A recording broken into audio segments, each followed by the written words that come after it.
অবশেষে পেয়ে গেলাম ইন্ডিয়ার বিজনেস ভিসা। এই যে ক্রিটিক্যাল মুহূর্ত, এই সময় কিন্তু বিজনেস ভিসা পেয়েছি। কিভাবে পেয়েছি? অনেক গল্প, অনেক সাধনা, অনেক কিছু। এখন বলতে পারেন যে ইন্ডিয়ান ভিসা কি এমন? যারা ভিসা পাচ্ছে না, যাদের প্রয়োজন তারা জানে। আর বিজনেস ভিসা অথেন্টিক ইনফরমেশন দিয়ে, সঠিক কাগজপত্র দিয়ে বিজনেস ভিসা এই সময়ে সবাই পাচ্ছে না। মানে ম্যাক্সিমাম লোক কি ফেক ডকুমেন্টস দিয়ে ট্রাই করে। আমাদের অথেন্টিক ইনফরমেশন মাত্র 1520 টাকায় কিন্তু এই ভিসা পেয়েছি। মাত্র 1520 টাকায়। কিভাবে সম্ভব? মাত্র 1520 টাকায় এই ভিসা পেয়েছি। এখন অনেকে বলবে যে ভাই আপনি নিজেই তো স্লট অন্য জায়গায় দিচ্ছেন। হ্যাঁ, আমি সবার স্লট নিয়ে দিচ্ছি যারা স্লট ধরে ওদের মাধ্যমে, কিন্তু আমারটা হাই কমিশন থেকে ফোন দিয়ে তারপর এই কাজটা করানো হয়েছে। আমার যেখানে নক দেওয়ার, আমি দিল্লিতে নক দিয়েছি। দিল্লিতে নক দিলে তারা এখানে সিস্টেম করে আমাকে কল দিয়েছে। আমি পরের দিন 40 নম্বর কাউন্টারে গিয়ে টাকা জমা দিয়েছি। এরপর হাই কমিশনে যাওয়ার পর আমাকে ফোন দিয়েছে, কি বিষয় জানলো। এরপর আমাকে ডেকে নিয়ে প্রায় 35 মিনিট কথা বলেছে। কাগজপত্র যা ছিল সব দিয়েছি। আমার যে 5 বছরের ভিসা ছিল সেটাও দেখেছে। ওই ভিসা যে কোম্পানির মাধ্যমে করা সেটাও কাগজ যাচাই করলো, দেখলো। এবং আমি নিয়ে গিয়েছিলাম, কারণ আমি জানি কি হতে পারে, কি চাইতে পারে। আমার অথেন্টিকতা প্রমাণের জন্য, অর্থাৎ আমি যে ফেক ডকুমেন্টস দিচ্ছি না সেটা প্রমাণের জন্য তারা কি কি চাইতে পারে, কি কি যাচাই করতে পারে, সেই সমস্ত ডকুমেন্টস এই উঁচা ফাইল নিয়ে গিয়েছি। আগে আমার ছিল পারাপার এন্টারপ্রাইজ, যেটা প্রোপাইটরশিপ ছিল, আর এটা পারাপার হলিডে লিমিটেড। আমার ভিসাতে কিন্তু তাই আছে, আমি ক্লোজ করে দিব, দেখেন, বা থাম্বনেইলে দিব। পারাপার হলিডে লিমিটেড কিন্তু দেওয়া, ম্যানেজিং ডিরেক্টর আমার নামে ট্রেড লাইসেন্সটা করা ছিল। আমাদের যেহেতু লিমিটেড কোম্পানি, ম্যানেজিং ডিরেক্টর আমার নামে করা ছিল। সেই মানে কাগজপত্রগুলো সাবমিট করে তারপর কিন্তু হয়েছে। এখন মানে আমার কাজটা কি? আমার কাজটা হচ্ছে, দেখুন, আমি তো এতদিন আমদানি রপ্তানির সঙ্গে যুক্ত ছিলাম, এখনো যুক্ত। সেটা কলকাতা রিলেটেড ইনভয়েস এনেছি, এলসি দিব, কিন্তু এখন এলসি ছাড়াই ভিসা করেছি। এটা অন্য সিস্টেমে ভিসা করা। আমি যেহেতু মেডিকেল ট্যুরিজম নিয়ে কাজ শুরু করছি, অনেকগুলো রোগী পাঠিয়েছি, সামনে আরো আশা করি অনেক রোগী যাবে ইনশাল্লাহ। এই মেডিকেল ট্যুরিজম নিয়ে যেহেতু কাজ শুরু করেছি, ওই ক্ষেত্রে যে আমার মানে কাগজপত্রগুলো, সেটা আসলে আইআরসি বা অন্যান্য কাগজপত্র প্রয়োজন পড়েনি। তবে আমার যেহেতু আগের আইআরসি ছিল এবং ভিসা, আগের ভিসা পারাপার এন্টারপ্রাইজ নাম লেখা ছিল, 5 বছরের যে ভিসা ছিল আমার 2017 থেকে 22 সাল পর্যন্ত, ওই ভিসা পারাপার এন্টারপ্রাইজ জিজ্ঞেস করলো এটা কোনটা, আমি আইআরসি দেখালাম, ওই ট্রেড লাইসেন্স দেখালাম, ওইটা আছে প্রোপাইটরশিপ যেটা, আর ওখানকার বিন নাম্বার, টিন নাম্বার সব কিছু দেখালাম। দেখানোর পর সে কিন্তু যাচাই করলো, ওই কাগজগুলো দেন, দিলাম। বর্তমান যে আমার পারাপার হলিডে লিমিটেড, সেই কাগজগুলো চাইলো, সেগুলোও দিলাম। এভাবে কথোপকথন করে প্রায় 35 মিনিট কথা হয়। এরপর কিন্তু কয় তারিখ গেলাম ঠিক মনে নাই, তবে আমাকে 25 তারিখ ডেট দিয়েছিল, 25 তারিখ পেয়েছি। 22 তারিখ আমাদের এটা করা, কি বলে এটা আপনার 22/1/2000 এটা স্টিকার লাগানো, ওই দিন সম্ভবত প্রিন্ট করেছে, বা আগের দিন ফাইনাল হয়েছে, 22 তারিখে প্রিন্ট হয়েছে, এমন হতে পারে। ওই দিনে কিন্তু 22 তারিখে 23-24 শুক্র শনি গেল, রোববারে 12টায় মেসেজ আসলো। আমি 2-4টার দিকে গিয়ে পাসপোর্ট সংগ্রহ করে এটা পেলাম। যদি আমি আগেই জানতাম যে আমার সিঙ্গেল এন্ট্রি হয়েছে, আগেই জানতাম, তারপরও কনফিউশনে ছিলাম। এখন মজার বিষয় হচ্ছে, আমি যে স্ট্যাটাস দেখলাম সেখানে দেখলাম যে ভিসা হয়নি। আমি একটু ভেঙে বললাম যে কথা হচ্ছে, ফাইনাল জানালো, আমাকেও বললো যে সিঙ্গেল এন্ট্রি দিবে, এবং ভিসা সিঙ্গেল এন্ট্রি হয়েছে সেটাও আমি দিল্লি থেকে আপডেট পেলাম। কিন্তু তারপরও হাতে পাওয়ার আগ পর্যন্ত বিশ্বাস হচ্ছিল না। আমি সিঙ্গাপুর, মালয়েশিয়া, থাইল্যান্ড 3 দেশের ভিসা এখন আমার আছে রানিং। আমি ওখানে যেতে চাচ্ছিলাম, কিন্তু ইন্ডিয়ার ভিসাটা আমার জরুরি। আমাকে দালাল বলেন, আমি কমপ্লিট ইন্ডিয়ার দালাল। আমি ভারতের দালালি করে পেট চালাচ্ছি। Singapore, Malaysia, Thailand, Indonesia, Philippines, এই নেপালে আমার 23 জনের টিম গেল। পরে শ্রীলঙ্কা, মালদ্বীপ প্লাস চায়না, এগুলো কাজ করি না। এগুলো বসে বসে মানে নিজের পকেট থেকে টাকা দিয়ে ঘুরি, সেটা পাবার কোনো সুযোগ নাই।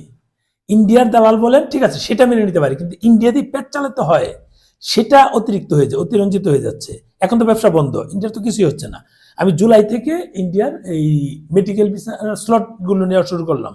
আমি অন্যজনের মাধ্যমে নিচ্ছি, তারা আমাকে ট্রাস্ট করে, তাদের মানে সোজা কথা, যারা আমাকে ট্রাস্ট করে, বিশ্বাস করে তারা তাদের জুড়ে আমি আসলে তাগিদের কারণে আমি এই স্লটের সাথে যুক্ত হলাম, আবেদন করছি, স্লট না পাইলে ফেরত দিয়ে দিচ্ছি। যদি কারোর কাছ থেকে 500, কারোর কাছ থেকে 1000 টাকা রেখে বাকি ফেরত দিয়ে দিচ্ছি। কিন্তু এটা খুব সীমিত, যাদের মানে খুব এমার্জেন্সি থাকে বা অন্য কোনো কারণে অন্য জায়গায় স্লট উঠেছে তখন অফ করে দিচ্ছে। আমি কিন্তু সবাইকে মোটামুটি দিয়ে দিচ্ছি, সবাইকে স্লট দিচ্ছি, একদিনেও স্লট দিয়েছে, 2 দিনে দিয়েছে, সেটা আলাদা স্লট। এখন ভিসা হয়েছে আমার ভারতের, মানে ভিসাটা কতটুকু প্রয়োজন সেটা কি বলবো, আমার সিঙ্গাপুর, মালয়েশিয়া, থাইল্যান্ড 3 দেশের ভিসা আছে, যাওয়ার কথা, যাচ্ছি না শুধু এটার জন্য। আমি নেপাল প্যাকেজ অফ করলাম, অনেকেই মানে নেগেটিভ মন্তব্য করেছে। আমি নেপালে যাইনি শুধু ভারতের ভিসা পাবো বলে, এবং কলকাতা আমার ভালো লাগে, আমি তো বলেছি কলকাতা ভালো লাগে, আপনি দালাল বলেন অসুবিধা নাই, মেনে নিলাম। কলকাতা ভালো লাগে বলেই আমার নেপালের ট্যুর অফ করে 40,000 টাকার টিকিট অফ করে 24,500 টাকা ফেরত পেয়েছি। বাট সেটা প্রায় 15,500 টাকা, 600 টাকা কিন্তু আমার চলে গিয়েছে। যাই হোক, আমি কিন্তু অন্য আরেকজনকে পাঠিয়েছি এই আবিরের সাথে, কারণ ও 23 জন লোক নিয়ে একা যাওয়া কঠিন। সেটা করে, সেটা শেষ করে ওরা চলে এসেছে, আমি কিন্তু ওয়েট করছি, মাত্র ভিসা পেলাম, 7 তারিখে জমা দিয়েছি, ওরা 10 তারিখে যায়। এই অল্প সময়ের মানে মধ্যে 7 তারিখে দিয়ে 10 তারিখে যাওয়া যেত না বলে আমি এই কলকাতার জন্যই নেপালের প্যাকেজটা অফ করেছি। যাই হোক, আমার ভিসা হয়েছে আলহামদুলিল্লাহ। একটা বিষয় আমি বার্তা দিতে চাচ্ছি, আপনারা যারা ভারতের বিরোধিতা করেন, করতে পারেন, অসুবিধা নাই। ভারত চাইলেই আমাদের ভিসা অফ করে দিতে পারে, কি হবে, ইন্টারন্যাশনাল আইন কি, যে আইনই বলেন, তারা চাইলেই বন্ধ করে দিতে পারে। কিন্তু তারা কি সেটা করেছে? আমাদের যাদের প্রয়োজন, যারা বিজনেসের কাজে যাচ্ছি, যারা মেডিকেলের কাজে যাচ্ছি, বা যারা ডাবল এন্ট্রি নিয়ে এম্বাসি ফেস করতে যাচ্ছি, তারা কিন্তু যাচ্ছি, যারা স্টুডেন্ট নিয়ে যাচ্ছি, যাদের বাচ্চা কাচ্চা ওই পাশে আছে, বা এন্ট্রি নিয়ে যারা এই পাশে বিয়ে শাদী হয়েছে, সবাই কিন্তু যাচ্ছে, আমাদের সুবিধার জন্য কিন্তু তারা ভিসাগুলো দিচ্ছে, এত প্রতিকূলতার মধ্যেও। একটা বিষয় মাথায় রাখবেন, তারা ভিসা দিচ্ছে আমাদের জন্য, তাদের জন্য না। এই ভিসা না দিলে এমন কি হবে, কারণ টুরিস্ট ভিসা তো প্রচুর হয় না, টুরিস্ট তো তারা বন্ধ রেখেছে, তারপরে আমাদেরকে এমার্জেন্সি বেসিস এই ফাইলগুলো নিচ্ছে, জমা নিচ্ছে, ভিসা দিচ্ছে। এটা কি আপনারা পজিটিভ হিসাবে নেবেন না? যদি পজিটিভ এটা মনে না হয়, আপনারা চায়না পাঠাবেন, কই এত তো প্রচারণা চালালেন, চায়না তো কেউ যাচ্ছে না, আমরা তো কাজ করি, মাসে 1-2টা কাজ হয়। আর এই ইন্ডিয়ার কাজ প্রতিদিন 20টা-22টা স্লট নিচ্ছি বিভিন্ন ক্যাটাগরিতে। এই লাস্ট সপ্তাহে একটু কম পেয়েছি, কিন্তু প্রতিদিন 20টা-22টা স্লট আসে। যেহেতু প্রতিদিন 20টা-22টা স্লট আসে, তাহলে বিষয়টা কি দাঁড়াচ্ছে, অনেক স্লট পাচ্ছি। আর মাসে 1-2টা পাই চায়নাতে, থাইল্যান্ডে 1-2টা, মালয়েশিয়াতে আমি এখনো মেডিকেল ভিসা করিনি, সিঙ্গাপুরে করা হয়নি, কারণ সিঙ্গাপুরে যে এলিট পার্সন গুলো যায় তারা আমাকে দিয়ে ভিসা করাতে হয় না, তারা অনেক দূর আগানো। আমার এখানে আছে মধ্যবিত্ত, নিম্নবিত্ত বা নিম্ন মধ্যবিত্ত, যারাই হোক, যারা মানে খুব বেশি আর্থিক দিক দিয়ে সচ্ছল না, তারা ইন্ডিয়া ট্রিটমেন্ট করে সুস্থ হয়ে আসছে। সুস্থতা আল্লাহর নিয়ামত, কিন্তু এরপর আসছে। আমার কাছে খুব বেশি এলিট পার্সন, তাদের কোনো দরকার নাই। এলিট পার্সনগুলো খুব জটিল হয়, খুব জটিল, মানে বিভিন্ন দিক দিয়ে তারা পিএইচডি করে ফেলে। আমার কাছে কেন আসবে? কোনো তথ্যের দরকার হলে আসবে, বাট এমনি আসবে না। কিন্তু যারা মধ্যবিত্ত, নিম্ন মধ্যবিত্ত বা আমার লেভেলের যারা, তারা আসে, তাদের জন্য আমার কাজ করা। খুব এলিট পার্সন, 70 কোটি টাকা আমার নো নিড, কোনো দরকার নাই। তারা কখনোই আপনার উপকারে আসবে, এটা মাথায় রাখবেন। তারা আপনাকে ইউজ করা যায় কিভাবে সেটা করবে। কিন্তু আমার শ্রেণী যারা আছে, বা মধ্যবিত্ত, নিম্নবিত্ত যারা আছে, তারা কিন্তু আমার কাছে আসছে, তাদেরকে কাজও করছি, একটা কথা বলে তারা ট্রাস্টও করছে, হচ্ছে, কাজ হচ্ছে। এই শ্রেণীর মানুষগুলোর জন্য Singapore, Malaysia, Thailand, Indonesia, Philippines কোনোভাবে হয় না। যেহেতু চায়নার, থাইল্যান্ডের ট্রিটমেন্টের ক্ষেত্রে বেশি লোকজন যাচ্ছে, প্রচারণা চালাচ্ছে আমাদের সরকার, কিন্তু কেউ সেদিকে না গিয়ে ইন্ডিয়াতেই যাচ্ছে। তার মানে ইন্ডিয়া সরকার আমাদেরকে সাপোর্ট দিচ্ছে। সাপোর্ট না দিলে এটা হতো না। বিরোধিতা করা যায় অনেকভাবেই, কিন্তু সেই বিরোধিতা, যেমন চাল, ডাল, আটা, চিনি, লবণ, যাই হোক, আমাদের বিদ্যুৎ সবই কিন্তু আমরা নিচ্ছি, কিন্তু বিরোধিতা করছি। এটা আমাদের রক্তের মধ্যে, ব্লাডে মিশে গেছে। বিরোধিতা হচ্ছে আমাদের ব্লাডে কানেক্টেড হয়েছে, যারা করি আর কি। বিরোধিতা করতে হবে, যাই বললি দেখবেন আমার কথা। কিছু লোক আছে যে আমি আমার তথ্য না নিয়ে যেতে, মানুষকে ভারত যেতে হবে, এই আমার ধারণাটা ভুল। যে বোকাচন্দ্র এই কথা বলেছে, মামুন শেওর নামে, তাকে এখন ব্লক করেছি। এই মামুন শেওর, এই বোকাচন্দ্র, সে কিন্তু প্রত্যেকটা ভিডিওতে কমেন্টস করে, কি বললাম সেগুলো বলে। তার মানে এই বোকাচন্দ্র কিন্তু সে আমার ভিডিওগুলো ফলো করে তথ্য নিচ্ছে, সে বলছে নিচ্ছি না। এরা হচ্ছে এমন মাদার চন্দ্র, বিষয়টা মাথায় রাখবেন। এখন এদের কথাই তো আর ভারত বাংলাদেশের সম্পর্ক টিকে থাকবে না।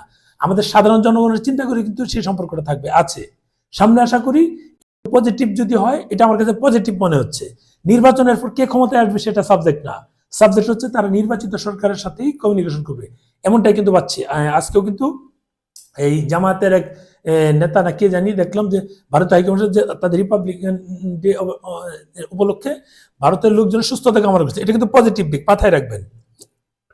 রাজনীতি করতে হলে সবার সাথে সুসম্পর্ক রেখে রাজনীতি করাটাই হচ্ছে বুদ্ধিমানের কাজ। বিরোধিতা করা, আমরা 7 সিস্টার দখল করেছি, কয়টা সিস্টার নিয়েছি দেখেন। যারাই বিরোধিতা করেছে ওদের কিন্তু 6 সিস্টার চলে গেছে তাদের দল থেকে, এটা কিন্তু অনেকেই বলছে। বিরোধিতা না করে মানে কিভাবে সবার সাথে সম্পর্ক রেখে আমরা এগিয়ে যেতে পারি, সেটা হচ্ছে বুদ্ধিমানের কাজ। হাসিনা তো অনেক চুক্তি করেছে, একটা চুক্তি কিন্তু আমরা বাতিল করতে পারিনি, করেছি?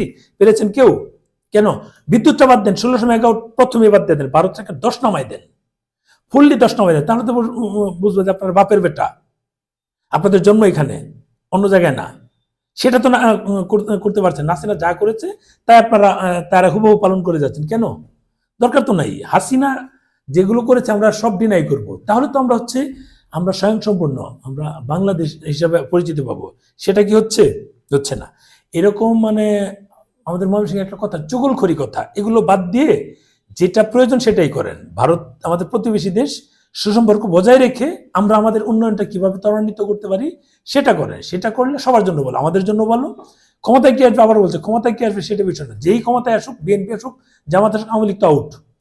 এরা যেন সবার সাথে, প্রতিবেশীদের সাথে সম্পর্ক বজায় রেখে এগিয়ে যায়, তাহলে কেবল আগানো সম্ভব।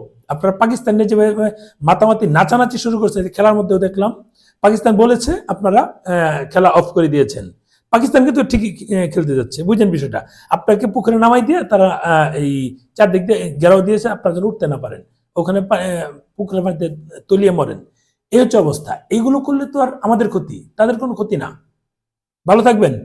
আমি ভিসা পেয়েছি, এভাবে যারা অরিজিনাল ডকুমেন্টস দিয়ে আবেদন করছে তাদের ভিসা হচ্ছে। আশা করি ভারত তাদের যে সিস্টেমটা রাখছে এটাই বজায় থাকবে, রাখবে। অন্তত আমাদের মতো যারা মানুষ আছে, আমাদের মতো দালাল যারা আছে ভারত যাই, আমাদের জন্য তারা অন্তত পজিটিভ এই কাজগুলো করবে।